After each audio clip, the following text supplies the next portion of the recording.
Vijayawada central నియోజకవర్గ కార్యాలయం ప్రారంభోత్సవ కార్యక్రమంలో ప్రభుత్వ సలహాదారు సజ్జల రామకృష్ణారెడ్డి మాట్లాడుతున్నారు. ఇప్పుడు లైవ్ చూద్దాం.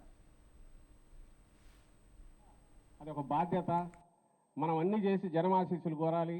మనకి ఇచ్చేది 5 ఏళ్ల కాల పరిమితి. ఈ 5 ఏళ్ల తర్వాత మళ్ళీ జనం దగ్గరికి వెళ్ళాలి అనేది లేదు. వెళ్ళే టైంకి ఏదో ఒకటి చేయొచ్చు, అతుకుల బొంత కుట్టొచ్చు, ఈ పక్క నుంచి ఆ పక్కకు. వీళ్ళందరినీ కోయేసుకొని తనకున్న మీడియా పవర్ యూజ్ చేసేసి జనాన్ని మళ్ళీ భ్రమలో పెట్టేసి మళ్ళీ పవర్లోకి రావచ్చు అనే కుట్రపూరితమైన ఆలోచన తప్ప ఆయనకు నిర్మాణాత్మకంగానో లేకుంటే ఆరోగ్యకరమైన ఆలోచనలు కానీ అసలు లేవు. అందుకే ఇప్పుడేం చేస్తున్నాడు, ఫస్ట్ టైం అనుకుంటా, ఇంతకుముందు పెద్దలు ఎవరో అంటున్నారు, దేశంలోనే తొలిసారి ఈ ఎక్స్ట్రీమ్ నుంచి ఆ ఎక్స్ట్రీమ్ ఒక్క నక్సలైట్లు మాత్రమే లేరు. ఎందుకంటే వాళ్ళు ఎన్నికల్లో లేరు, ఉంటే వాళ్ళని కూడా ఎట్లా అట్లా వేసుకునేవాడే. బీజేపీ నుంచి కాంగ్రెస్ వరకు ఏదైనా తన స్లీపర్ సెల్స్నన్నా ఓపెన్ చేశాడు, తన ఏజెంట్లన్నా అక్కడ పెట్టాడు, లేకుంటే వాళ్ళనే లోపరుచుకుని ఏదో ఒక రూపంలో తీసుకొచ్చుకున్నాడు. తనకు A to Z మొత్తం అన్ని టీములను తయారు చేసుకొని నేరుగా యుద్ధానికి వస్తున్నాడు. ముందంతా వాళ్ళని పెట్టుకున్నాడు, వెనక ఆయన ఉన్నాడు. అందుకే రోజు కన్ఫ్యూజింగ్ క్వశ్చన్స్ వేస్తున్నారు. అయితే ఈ వైపు నిన్ననే జగన్మోహన్ రెడ్డి గారు అన్నట్టు మనకు ఈ 4 కోట్ల ఓటర్లు, 5 కోట్ల మందిలో 4 కోట్ల ఓటర్లు, 4 కోట్ల ఓటర్లలో కనీసం 60-70% డైరెక్ట్గా జగన్మోహన్ రెడ్డి గారితో నేరుగా ఒక ఆత్మీయ బంధం ఏర్పడింది ఈ 5 ఏళ్లలో ఈయన చేసిన మేళ్లతో. దీన్ని ఎవరు కదల్చలేరు. రేపు బూత్ లేకపోయి ఓటు వేసేది వాళ్ళు.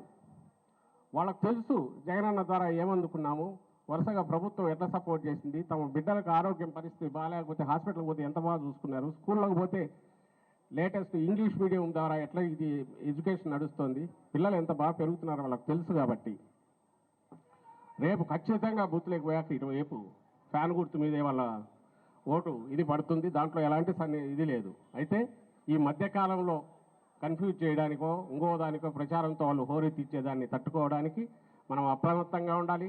ఎన్నికలంటే ఎలాగే సీరియస్నెస్, ఎంత సీరియస్నెస్ ఉంటుందో దాంతో పూర్తిగా మనం ముందుకు సాగాలి, ప్రచారం చేయాలి, కలిసికట్టుగా సాగాలి. ఎక్కడ చిన్నపాటి వీటి కూడా అవకాశం ఇవ్వలేకుండా పోవాలని కోరుతూ, అట్ ది సేమ్ టైం ఈ విజయవాడకు సంబంధించినంత వరకు ఈరోజు ఒక విషయం అయితే చెప్పాలి. విజయవాడకు సంబంధించినంత వరకు రండి, అయోధ్య రామరెడ్డి గారు ఇప్పుడే వచ్చారు, రండి కూర్చోండి. ఈ విజయవాడకు సంబంధించినంత వరకు చిన్నది, ఇంతకుముందు నానిగారు ఎక్కువ మెన్షన్ చేశారు. ఇక్కడ జరిగింది మిగిలినవన్నీ అక్కర్లా. మనం ఇప్పుడు ఏదైతే చూస్తున్నామో రాష్ట్రం కానీ మిగిలినవి కానీ ఎక్కడెక్కడ ఏమేమి జరిగినాయో రూరల్ ఏరియాస్ తీస్తే, ఇది ఇంత పెద్ద సిటీ, పొలిటికల్లీ చైతన్యవంతమైన సిటీ. 14-19 మధ్య చంద్రబాబు నాయుడు గారు దీనికి ఏం చేశారు, దీనికి ఉరి వేశాడు, గుంటూరుకు విజయవాడకు ఉరి వేశాడు. మధ్యలో 29 గ్రామాలు ఏదైతే ఉన్నాయో 33,000 ఎకరాలు ఓ రియల్ ఎస్టేట్ వెంచర్ స్టార్ట్ చేశారు. దానికి అమరావతి అనే పేరు పెట్టి తద్వారా లక్షల కోట్లు కొన్ని భవిష్యత్తు తరాలకు తగినట్టు ఇచ్చేయడానికి ఒక భారీ కుట్రకు తెరలేపారు. కాకపోతే అది లేకపోతే ఒకటే క్వశ్చన్, 14-19 మధ్య చిన్న డెవలప్మెంట్ కూడా విజయవాడలో ఎందుకు జరగలే? ఒక ఫ్లైఓవర్ ఎందుకు పూర్తి చేయలేకపోయాడు ఆయన? ఎప్పుడు మేము వచ్చినప్పుడు అనుకునేవాళ్ళం ఈయన ఇంత మాట్లాడుతున్నాడు, కనకదుర్గ ఫ్లైఓవర్ ఎప్పుడూ సగమాగా ఆగిపోయినది.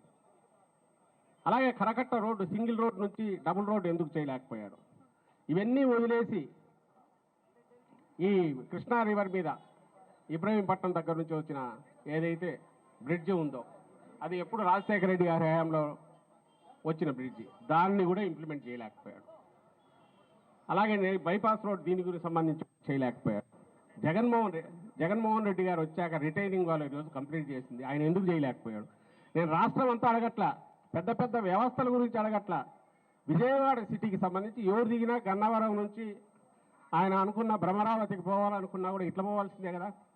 పోవాల్సినప్పుడు విజయవాడ సిటీ సుందరంగా ఉంటే, డెవలప్మెంట్ జరిగితే ఎవరికి ప్రతిష్ట పెరిగేది? ఆయనకే కదా. ఎందుకు చేయలేదు అంటే ఆయనకు భూముల రేట్లు అక్కడ పెరగాల. ఇంకో విషయం, ఆ 37,000 ఎకరాలు తప్ప మిగిలిందంతా గ్రీన్ జోన్ కింద ప్రకటించాడు. ఎక్కడ కృష్ణా